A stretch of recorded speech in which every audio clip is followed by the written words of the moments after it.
Inggris mengidentifikasi varian baru virus corona yang dikatakan dapat menyebar lebih cepat dan negara paling dekat dengannya adalah Indonesia. Ini kabarnya negara Singapura yang sudah mengkonfirmasi bahwa terjadi mutasi virus corona jenis seperti yang ada di Inggris. Nah, untuk mencegah penularan varian baru ini, pemirsa, apa saja hal-hal yang harus dilakukan oleh masyarakat? Untuk pembahasnya saat ini sudah hadir bersama kami Ketua Pokja Infeksi PP Perhimpunan Dokter Paru Indonesia, Dr. Erlina Burhan.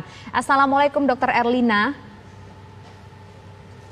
Waalaikumsalam warahmatullahi wabarakatuh. Ya, Bu Erlina, kita ingin tahu sebetulnya bagaimana analisis Ibu soal munculnya varian baru virus corona yang ada di Inggris. Bahkan Singapura pun juga ada kasus baru dari virus yang merupakan mutasi yang seperti di Inggris. Ya, jadi virus corona ini karena dia virus RNA ya, dia itu memang akan terus bermutasi, akan terus berubah, dan sebetulnya sudah banyak mutasi yang terjadi yang diidentifikasi sejak bulan April yang lalu di Wuhan.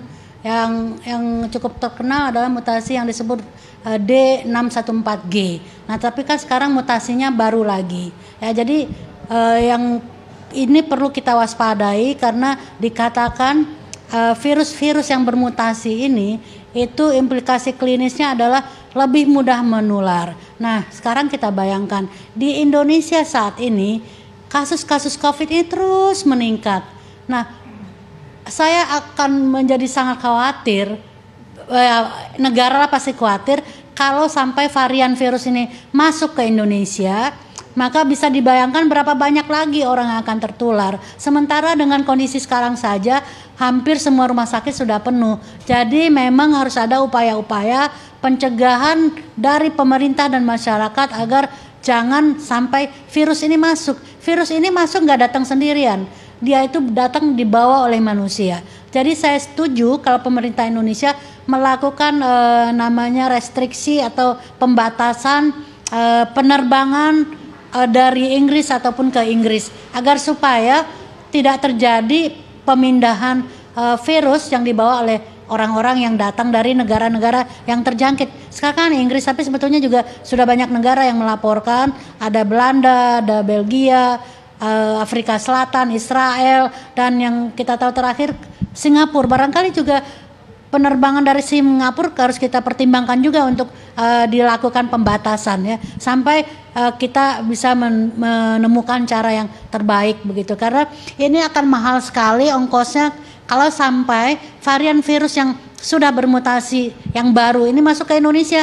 Dibayangkan, dikatakan kemampuan untuk menularnya 70% lebih banyak dibandingkan varian yang lain. Nah, ini sebagai petugas kesehatan mewakili teman-teman di pelayanan kesehatan, saya sangat sungguh khawatir ini. Baik, Dokter Erlina tadi menyebutkan bahwa ada anggapan virus ini lebih cepat menular daripada versi sebelumnya. Lalu bagaimana dengan Indonesia, Dok?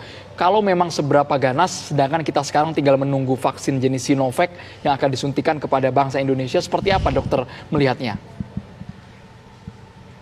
Pertama kita harus juga meneliti, melihat apakah virus yang sudah bermutasi ini ada di Indonesia. Jadi sebagaimana di Inggris, mereka meneliti terhadap daerah yang ternyata kasusnya sangat tinggi dibandingkan dengan yang lain. Nah, barangkali bisa juga di Indonesia dicari kota-kota yang kasusnya tinggi melampaui tempat-tempat yang lain. Nah, pada isolat-isolat yang di tempat itulah diteliti, dilakukan sequencing, next generation sequencing, untuk melihat apakah virus yang ada di daerah yang cukup tinggi kasusnya itu juga adalah virus yang bermutasi. Dan ini perlu bantuan dari pemerintah karena untuk mencarinya itu kitsnya sangat mahal. Itu satu hal ya.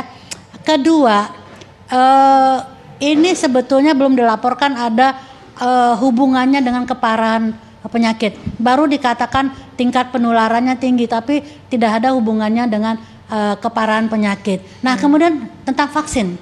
Ya, banyak orang yang khawatir, loh kalau virusnya bermutasi atau berubah nanti vaksinnya nggak mempan. Nah, jadi ternyata dikatakan vaksin ini punya banyak target. Salah satunya termasuk targetnya adalah tempat lokus terjadinya mutasi ini. Tetapi karena punya juga target untuk bagian yang lain, sehingga dikatakan vaksin ini hingga saat ini masih efektif. Tapi kita terus saja mengikuti karena ini sangat dinamis ya. Orang terus meneliti dan kita ikut terus perkembangan. Tapi saya berharap bahwa vaksin ini akan tetap efektif. Karena ini adalah salah satu cara kita mengatasi pandemi. Walaupun vaksin bukan segala-galanya. Jadi vaksin tidak menggugurkan protokol kesehatan. Walaupun ada vaksin, protokol kesehatan 3M tetap harus dilaksanakan. Oke, Bu Erlina, ini kan vaksin, maksud saya virus berasal dari Inggris. Virus ini bermutasi di Inggris. Nah, kita ingin tahu apakah kira-kira mungkin sudah ada kajian-kajian dari yang Ibu Erlina dengar bahwa virus ini tidak akan katakan menyerang orang yang secara genetik merupakan orang keturunan Indonesia, secara genetik ataupun secara ras? Ya, sebetulnya kan bukan di Inggris saja kan ditemukan virus yang sudah bermutasi ini. Israel melaporkan sudah ada, Afrika Selatan juga, Belanda juga, Jerman atau negara yang lain juga, sehingga sekarang banyak negara-negara melakukan pembatasan penerbangan dan kemudian terakhir Singapura. Jadi ini kita mesti lihat, contohnya yang Singapura, apakah pasien yang membawa virus ini orang dari Inggris, memang orang kulit putih, orang Inggris, atau orang Singapura atau orang Melayu yang bepergian ke Inggris, kita nggak tahu. Jadi kalau ternyata dia orang Singapura asli, ya, atau orang Melayu atau penduduk Singapura, nah kemungkinan virus ini tidak mengenal etnis. Baik. Ya, virus ini menyerang siapa saja, nggak pilih kasih nih virus ya. Baik, Dokter Erlina, ini ada kekhawatiran juga dari masyarakat akan adanya varian virus baru ini. Apakah benar varian virus baru yang dianggap lebih cepat bermutasi ini sulit dideteksi bahkan dengan PCR sekalipun, dengan swab antigen? Seperti apa, Dokter Erlina? Iya, jadi untuk melihat mutasi virus tidak bisa dengan pemeriksaan yang kita lakukan sekarang, PCR dan swab antigen juga, karena pemeriksaan RT-PCR dan swab antigen itu, rapid antigen itu hanya mendeteksi virusnya ada atau tidak, bukan melihat mutasinya. Kalau melihat mutasinya ada teknologi baru lagi, yaitu yang disebut dengan whole genome sequencing dan juga next generation sequencing. Itu pemeriksaan yang lebih complicated dan juga dengan kits atau kits atau bahan-bahan yang lebih mahal dan juga dengan teknologi yang lebih canggih.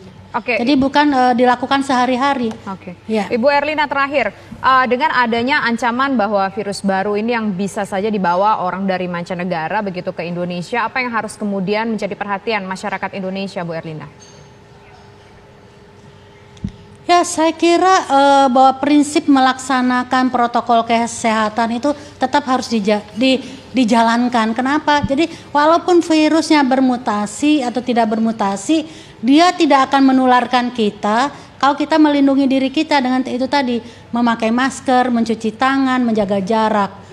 Ya, jadi ini adalah satu basic hal yang mendasar, yang sederhana, yang harus dipastikan dilaksanakan oleh semua orang Indonesia. Jangan ada yang pakai, ada yang melaksanakan, ada yang tidak. Nah, ini tidak konsisten seperti inilah yang membuat pandemi ini nggak berakhir-akhir nih di Indonesia. Ada orang yang disiplin, ada yang abai. Nah, ini artinya apa? Artinya kita ini nggak cukup kompak, tidak konsisten ya. Jadi perlu nih edukasi yang masif sifatnya, atau menghimbau masyarakat Indonesia, ayo kita jalankan protokol kesehatan. Ini bukan untuk negara, bukan untuk siapa-siapa, tapi untuk kita semua. Terima kasih banyak Dokter Erlina Burhan sudah bergabung di Kabar Petang.